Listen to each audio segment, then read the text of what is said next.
തിരികെ ഗൾഫ് റിപ്പോർട്ടറിലേക്ക്. ആകാശത്തും ഓണമുണ്ടാൻ അവസരമൊരുക്കി എയർ ഇന്ത്യ എക്സ്പ്രസ്. ഓണക്കാലത്ത് യാത്ര ചെയ്യുന്നവർക്കാണ് എയർ ഇന്ത്യ എക്സ്പ്രസ് വിഭവസമൃദ്ധമായ സദ്യ ഒരുക്കുന്നത്.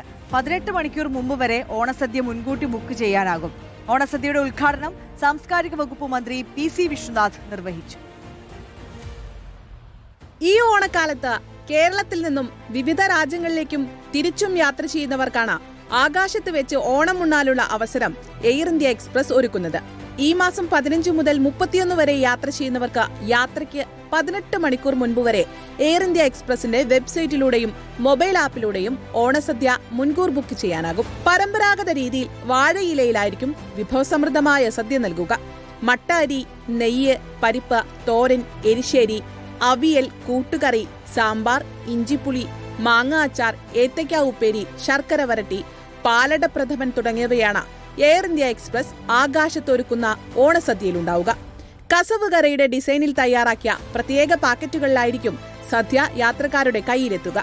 500 രൂപ മാത്രമാണ് ഓണസദ്യയ്ക്കായി ഈടാക്കുന്നത്. ഓണസദ്യയുടെ ഉദ്ഘാടനം കൊച്ചിയിൽ ടൂറിസം വകുപ്പ് മന്ത്രി PC വിശ്വനാഥ് നിർവഹിച്ചു. Air India group marketing, e-commerce, loyalty മേധാവി സുനിൽ സുരേഷ് ഉൾപ്പെടെയുള്ളവരും ചടങ്ങിന്റെ ഭാഗമായി. ആകാശത്ത് ഓണസദ്യ ഒരുക്കുന്നത് കേരളത്തിന്റെ തനതായ ആഘോഷമായ ഓണത്തെ ലോകമൊട്ടാകെ എത്തിക്കുന്നതിൽ വലിയ പങ്ക് വഹിക്കുമെന്ന് PC വിശ്വനാഥ് പറഞ്ഞു. വിമാനത്തിൽ ഓണസദ്യ ഒരുക്കുന്ന എയർ ഇന്ത്യ എക്സ്പ്രസിനെയും മന്ത്രി അഭിനന്ദിച്ചു. കഴിഞ്ഞ വർഷവും എയർ ഇന്ത്യ എക്സ്പ്രസ് വിമാനങ്ങളിൽ ഓണസദ്യ ഒരുക്കിയിരുന്നു. കേരളത്തിലെ 4 വിമാനത്താവളങ്ങളിൽ നിന്നായി മാസം തോറും 2850ഓളം വിമാന സർവീസുകളാണ് എയർ ഇന്ത്യ എക്സ്പ്രസ് നടത്തിവരുന്നത്. ഇതിൽ 70% സർവീസുകളും Abu Dhabi, Bahrain, Dammam, Doha, Dubai, Jeddah, Kuwait, Muscat തുടങ്ങിയ ഗൾഫ് മേഖലകളിലേക്കാണ്. News desk reporter.